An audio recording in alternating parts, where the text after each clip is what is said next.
ఇవాళ తెలుగు పత్రికల్లో ప్రధానంగా ఇచ్చిన ఒకానొక వార్త, తెల్ల రేషన్ కార్డు లేకున్నా సరే అందరికీ ఆరోగ్యశ్రీ ఉండాలనేది.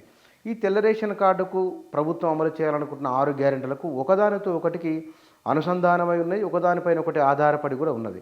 తెల్ల రేషన్ కార్డే ప్రభుత్వం ఇస్తున్న అన్ని పథకాలకు అదొక ముఖ్య అంశంగా ఉన్నది. కాబట్టి ఈ ఆరోగ్యశ్రీ కోసమై ఎక్కువ మంది తెల్ల రేషన్ కార్డు కోసం దరఖాస్తులు చేసుకుంటున్నారు. కాబట్టి ఈ నిబంధనను, తెల్ల రేషన్ కార్డు ఉన్న వారికి అనే నిబంధనను తొలగిస్తే కనుక ఇది అందరికీ ఇందులోకి ప్రయోజనం చేకూరుతుంది.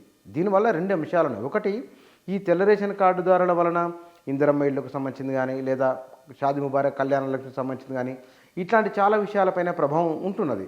ఇవన్నీ కూడా ఈ తెల్ల రేషన్ కార్డును దీన్ని మినహాయించి ఆరోగ్యశ్రీని అందరికీ వర్తింపజేయాలి. దీంతో పాటుగా డిజిటల్గా హెల్త్ ప్రొఫైల్ను తయారు చేయాలి. దీన్ని ఆరోగ్యశ్రీకి అనుసంధానం చేయాలని కూడా ప్రభుత్వం భావిస్తున్నది.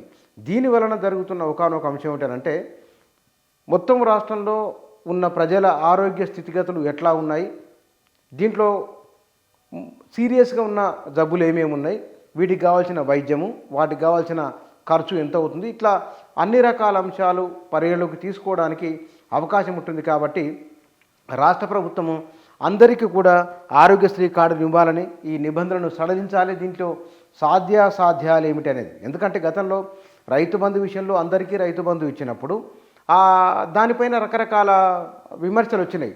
బాగా భూములు ఉన్న వాళ్ళకు కూడా వస్తున్నాయి, ఎక్కువ భూములు ఉన్న వాళ్ళకి ఎక్కువ రైతు బంధు వెళ్తున్నది కాబట్టి అని ఒక విమర్శ వచ్చింది.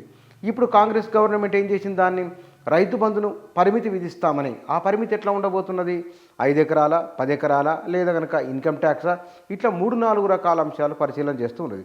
మరి ఆరోగ్యశ్రీ విషయంలో కూడా అందరికీ దీన్ని వర్తింప చేస్తామన్నట్టు కనుక ఎవరు అందరూ అంటే బీపీఎల్, బిలో పావర్టీ లైన్, దారిద్ర్య రేఖకు దిగువన ఉన్నవారు, ఎగువన ఉన్నవారు, మధ్యతరగతి, ఎగువ దిగువ మధ్యతరగతి, ఎవరికి దీన్ని అమలు చేయబోతున్నారు అనేది.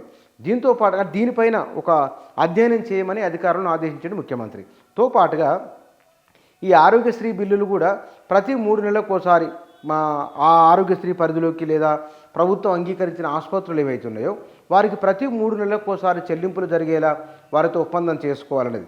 మొత్తం రాష్ట్ర వ్యాప్తంగా ఉన్న వైద్య రంగము, ఈ వైద్య రంగానికి కావాల్సిన నిధులు, ఈ ప్రభుత్వ రంగంలో నడుస్తున్న 2-3 విభాగాల కింద పనిచేస్తున్న ఆసుపత్రులు, వాటి నిర్వహణ, వాటికి కావాల్సిన నిధులు ఇత్యాది అంశాలపైన రాష్ట్ర ప్రభుత్వం చాలా సీరియస్గా ఆలోచన చేస్తూ ఉన్నది. ఈ త్వరలో బడ్జెట్ ప్రవేశపెట్టబోతున్నారు కాబట్టి ఓవరాల్గానే ఒక అంచనా రావాల్సి ఉన్నది గవర్నమెంట్కు. దేనికి ఎంత ఖర్చు కాబోతున్నది, ఈ ఖర్చును మనం భర్తీ చేసుకోవాలంటే ఏ మార్గాల ద్వారా తీసుకోవాలనేది, ఇట్లా చాలా విషయాలను ప్రభుత్వం ఆలోచన చేస్తున్నది. కాబట్టి ఆరోగ్యశ్రీ అత్యంత కీలకమైంది. కాంగ్రెస్ ప్రభుత్వం అధికారంలోకి వచ్చిన తర్వాత 2 విషయాలను వెనువెంటనే అమలు చేసింది. అందులో ఉన్నది, ఒకటి మహిళలకు ఉచిత బస్సు ప్రయాణం కనుక, రెండవది ఆరోగ్యశ్రీకి 10 లక్షలు. ఈ 6 గ్యారంటీల్లో అతి ముఖ్యమైన వాటిల్లో ఇది ఒకటి.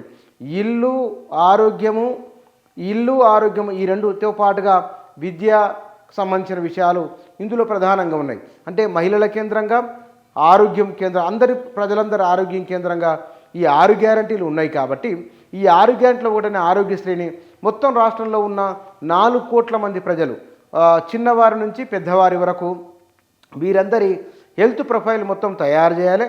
ఆ హెల్త్ ప్రొఫైల్ను ఆరోగ్యశ్రీకి అనుసంధానం చేయాలి. ఈ అనుసంధానం చేయడం వలన కలిగే ప్రయోజనాలు ఏమిటి, తర్వాత దీన్ని మినహాయింపు ఇవ్వడం వలన ప్రభుత్వం పైన పడుతున్న భారం ఎంత, ఇత్యాది విషయాలపైన వైద్యాధికారులు దీనిపైన అధ్యయనం చేయాలని, దీన్ని పరిశీలించాలని చెప్తారు. ఎందుకంటే ప్రభుత్వ వైద్య రంగంలో తమిళనాడులో బాగా నడుస్తూ ఉన్నది. ఈ వైద్య రంగానికి సంబంధించిన ప్రత్యేకమైన బడ్జెట్ కేటాయింపు కూడా కొన్ని రాష్ట్రాల్లో చేస్తూ ఉన్నారు.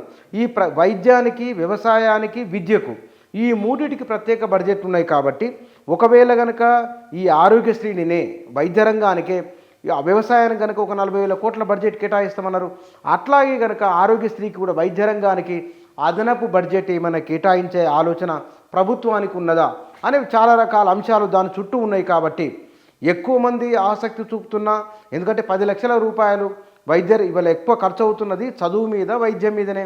పేద ప్రజలకు లేదా మధ్యతరగతి ప్రజలకు, ఇప్పుడిప్పుడే అభివృద్ధిలోకి వస్తున్న కుటుంబాలకు, ఇంట్లో ఒకరికో ఇద్దరికో ఎవరికైనా అనారోగ్యం వస్తే కనుక 5 లక్షలు 10 లక్షలు అప్పు అయితే కనుక 1 సంవత్సరం కాలం పాటు దాన్ని వాళ్ళు ఆ బాకీ తీర్చడానికే సరిపోతుంది. కాబట్టి అట్లాంటి కుటుంబాల మీద భారం పడకుండా ఉండేందుకోసమై ఏం చేయాలన్న దానిపైన ప్రభుత్వం ఆలోచన చేస్తున్నది. ఆరోగ్యశ్రీకి తెల్ల రేషన్ కార్డును మినహాయించి చూడాలని చెప్తున్నది ఇందుకోసమే.